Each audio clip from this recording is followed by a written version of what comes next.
Alright, what's going on, guys? Fox the Don here, and we are starting. This is the first episode of a new series that I've decided to start. Just trying to get to actually, what was it, 1K loot from all these frost dragons. I want to get 1K frost dragon bones instead of just going out and buying them all, because it's a little over 1K that I need to get to 95 prayer, and I figured I'll just get 1K from this, and then I'll just buy the rest of them. And so far, I have like 106 in the bank. So we have a an okay start, I guess. And yeah, so this this series is basically just supposed to motivate me to actually follow through with getting all 1K frost dragons. 'Cause I was gonna do this regardless, but I figured why not make it into a series and upload it. Now, I guess I could talk about some certain things in each episode. First off, let's talk about the gear that I'm using. You can see it's clearly not the ideal gear to use for something like this, but I'm doing it anyways because I'm really stubborn, and there's a lot of things that I do wrong in this game. So, there's that. But I'm pretty sure meleeing these guys is probably a lot more efficient and faster, but as you guys know, I do not melee. Can't stand melee. And, yeah, that's just how it is. But, this isn't so boring, you know, really, you gotta be paying attention a lot, which I guess is the drawback of it, so I can't really AFK it. I gotta, it's pretty high, sort of one of those high attention sort of activities. But it's actually a decent amount of money. Like those 15 mil, or the 1K frost dragon bones that I'm gonna get. That's a decent amount of GP right there, and they really don't take that long to get. Um, it'd be even faster if I had a pack yak, but I do not, and it's still pretty cool. Oh shoot, I thought I killed the thing. Oh, of course.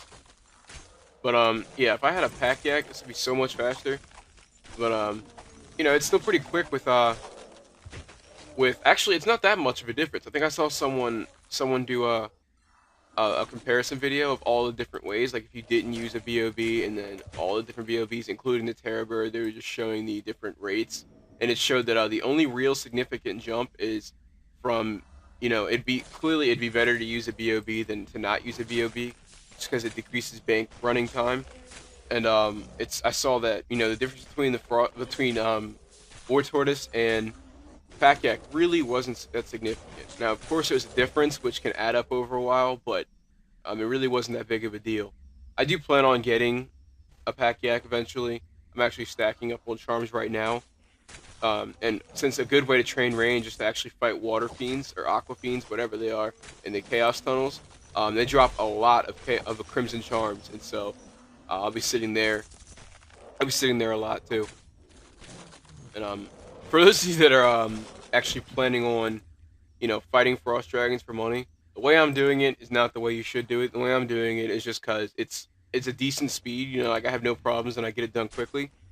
But like I'm not even using potions. I'm not using a super anti-fire or anything, even though I have an anti-dragon fire shield for range, so I could easily be using my anti-fire potion, but I just chose to do it this way because it's more fun. And so I'm using the Greater Reverence aura, and I'm using prayer renewals, and I'm using, just I have decent gear that lets me have high prayer bonus. So yeah, but I guess if you guys would like to, like, what would you guys? I'm just wondering what you guys would like to hear me talk about in these videos. I don't know if you'd like to hear me talk about the topics that I usually like to talk about in my other videos, like just random updates and RuneScape and stuff like that. But for now, that's what I'm going to be doing.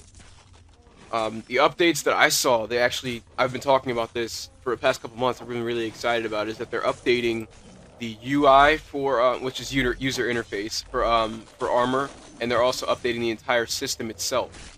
And thank goodness, because armor it's just so stupid. They're also changing the leveling system, meaning, your levels will actually mean more as to how much damage you do and how accurately you shoot or, hit, stuff like that. And so I'm really happy to see that they're finally cracking down on that, because I honestly don't even see how this system made it past testing with how it was. It was just really bad. Just the way that, armor and levels work together. But so they actually said they're trying to make it extremely similar to the old system of how armor worked, and in RuneScape 2. Well, this is still RuneScape 2, but in like '07 scape, '08, oh no, I guess it'd be 2012 and 2011 scape. Just the whole strength bonuses and things like that. They confirmed that they'll be bringing that sort of thing back. I'd imagine that that'd be pretty difficult to change all the algorithms back, especially with how numbers are now. Like how there's a new gear and there's new. You'd have to figure out, should this really get a strength bonus? But if that doesn't get a strength bonus, why wouldn't this get a strength bonus? And that it'll really affect pricing too. I like to see what's going to happen to the next gear. I haven't even checked the prices ever since they put that on the homepage.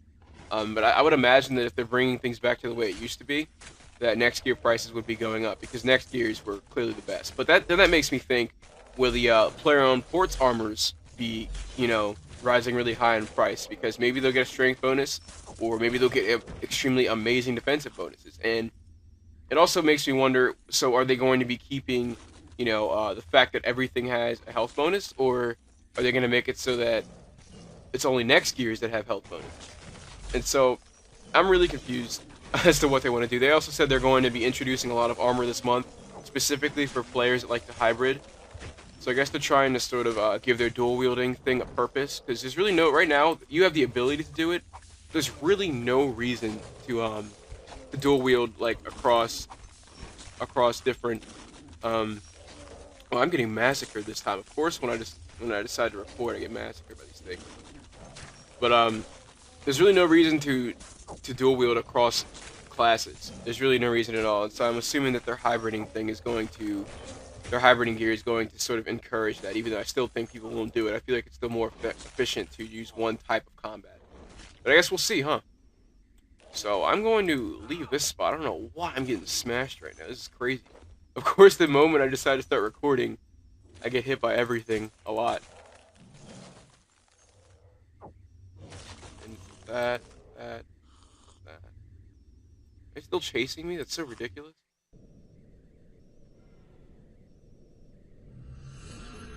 Okay, there we go. But so yeah, I'm pretty excited for that this month. But I guess let me know what you guys think in the comments about it.